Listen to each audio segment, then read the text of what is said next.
شروع اللہ کے نام سے جو بڑا مہربان نہایت رحم والا ہے۔ السلام علیکم یوٹیوب فیملی، زمشا وائز میں خوش آمدید۔ ایک واقعہ، ایک نصیحت۔ یہ واقعہ ایک ایسے گھر کا ہے جس گھر پر غربت نے اپنے ڈیرے جمائے ہوئے تھے۔ پسماندگی اور حسرتوں کا ایک عجیب امتزاج اس گھر پر عیاں نظر آتا تھا۔ 7 افراد پر مشتمل یہ کنبہ اورنگی ٹاؤن کے ایک کچے علاقے میں کرائے کے مکان پر رہتا تھا۔ اس گھر کے مرد کی زندگی اس دوراہے پر تھی کہ وہ ایک ضرورت پوری کرتا اور دوسری ضرورت اپنا منہ کھولے کھڑی ہوتی۔ اس ساری صورتحال سے اس کا جسم انتہائی ناتواں اور نحیف نظر آتا تھا۔ اس شخص کی 4 بیٹیاں اور ایک اکلوتا بیٹا تھا جو کہ انتہائی منتوں مرادوں کے بعد پیدا ہوا تھا۔ اولاد نرینہ کی خواہش لیے مزارات کے در کھٹکھٹائے، تب اللہ پاک کی بارگاہ سے اسے ایک بیٹا عطا ہوا تھا۔ اس کا بیٹا اپنی عمر کے 12ویں سال میں داخل تھا اور اپنی غربت کی وجہ سے اپنے دل کے ارمان کو کچلتے ہوئے اسے گورنمنٹ اسکول میں پڑھا رہا تھا۔ حالانکہ اس کی شدید خواہش تھی کہ اس کی یہ اکلوتی اولاد کسی اچھے پرائیویٹ اسکول میں تعلیم حاصل کرے، مگر سوائے حسرتوں کے کوئی اور چارہ نہیں تھا۔ ایک روز وہ بچہ اسکول سے گھر آیا تو اس کی ایسی حالت تھی کہ چہرے کا رنگ زردی مائل اور گری گری طبیعت کے ساتھ آتے ہی لیٹ گیا۔ والدہ نے طبیعت کا پوچھا تو اس بچے نے بتایا کہ گھبراہٹ، بے چینی کے ساتھ سینے میں درد ہو رہا ہے۔ شام ہوتے ہوتے جب سورج افق پر چڑھا تو اس نے باقاعدہ سینے پر ہاتھ رکھ کر رونا شروع کر دیا کہ میرے دل میں درد ہو رہا ہے، اور ساتھ ہی اس کے منہ سے کف جھاگ بھی نکلنا شروع ہو گیا۔ والدین کے تو پیروں تلے زمین نکل گئی۔ بچے کو کاندھے میں اٹھایا اور آندھی طوفان کی طرح اپنے گھر سے باہر نکلے۔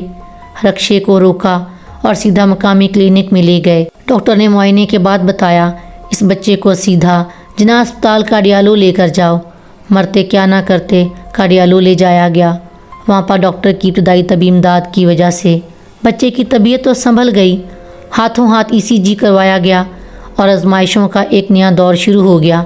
اب آئے دن بچے کے دل میں درد ہوتا اور یہ اپنے سینے پر ہاتھ رکھے انتہائی کرب سے چلاتا اور والدین اسپتال کی طرف دوڑتے، مگر کسی بھی رپورٹ میں دل کا کوئی مسئلہ ڈاکٹرز کو سمجھ میں نہیں آتا تھا۔ یہاں تک کہ 12 مہینے کے بعد ڈاکٹرز نے اپنی تگ و دود کے بعد یہ فیصلہ سنایا کہ اسے دل کا کوئی بھی عارضہ نہیں، بلکہ ہمارے مطابق اس کے سینے کی جانب گیس اٹکی ہوئی ہے جس کی وجہ سے یہ درد اٹھتا ہے۔ گھر والوں نے سکھ کا سانس لیا کہ دل کا تو کوئی عارضہ نہیں ہے۔ اب حکیموں کی طرف رجوع کیا گیا، مختلف پھکیاں لی گئیں، لیکن درد جوں کا توں رہا، اور اب تو بچے کو 24 گھنٹے گھبراہٹ اور بے چینی رہنے لگی۔ طبیعت میں چڑچڑاپن، کھانے پینے سے اکتاہٹ، کمزوری حد سے زائد، مگر یہ معاملہ حل نہیں ہوا۔ 6 مہینے مختلف حکمہ کی دوائیوں، چورنوں اور پھکیوں سے بھی اس کے سینے کی تکلیف ختم نہیں ہوئی، اور ویسے ہی اس کے دل کی جانب شدید درد اٹھتا اور وہ زمین پر گر جاتا۔ اس معاملے میں خاندان کے کسی شخص نے یہ مشورہ دیا کہ کسی روحانی علاج والے کو بھی چیک کرواؤ، کہیں کسی نے کوئی جادو تو نہیں کروا دیا اکلوتی اولاد کو مارنے کے لیے۔ اس کے والدین اسے مختلف آستانوں، درگاہوں اور روحانی علاج کے ماہرین کے پاس لے کر گئے، لیکن مسئلہ حل نہیں ہوا۔ اب یہ سارا واقعہ اس بچے کے والد نے اپنی فیکٹری جہاں وہ ملازم تھا وہاں اپنے دوست کو بتایا۔ اس شخص نے کہا، میرے انتہائی قریبی جاننے والا ایک شخص جو روحانی علاج کا انتہائی ماہر ہے، میں اسے بلوا لیتا ہوں، آپ اپنے بچے کو چیک کروا لیں۔ اس کے دوست نے اس روحانی معالج عامل سے رابطہ کیا اور رات کا وقت طے پایا، اور وقت مقررہ پر وہ روحانی معالج عامل اس گھر آن پہنچا۔ بچے کو سامنے بٹھا کر اس نے اپنا عمل شروع کیا تو اس بچے کی حالت متغیر ہونا شروع ہو گئی اور عجیب و غریب انداز سے اپنے سر اور جسم کو ہلانے لگا اور انتہائی گھٹی اور دبی دبی غرانے کی آوازیں نکالنے شروع ہو گیا۔ جب اس روحانی معالج عامل نے عمل کو اور مزید تیز آواز سے پڑھنا شروع کیا تو اب باقاعدہ وہ بچہ بری طرح سے جھومنا شروع ہو گیا اور چلانے لگا۔ جب اپنے عمل کے ذریعے اس نے اس شے کو جو بچے کے جسم پر حاضر ہوئی تھی باندھ دیا تو سوالات کا سلسلہ شروع ہوا۔ روحانی عامل کے معلوم کرنے پر اس نے بتایا کہ میں جن ہوں اور عمر کے لحاظ سے خود بھی بچہ ہوں۔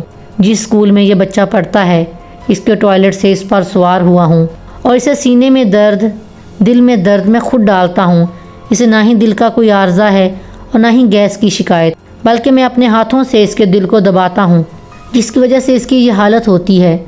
جب اس جن سے اس بچے پر سوار ہونے کی وجہ دریافت کی تو اس نے بتایا کہ اسکول کا ایک ٹوائلٹ جو عرصہ دراز سے بند ہے، اسے کوئی بھی استعمال نہیں کرتا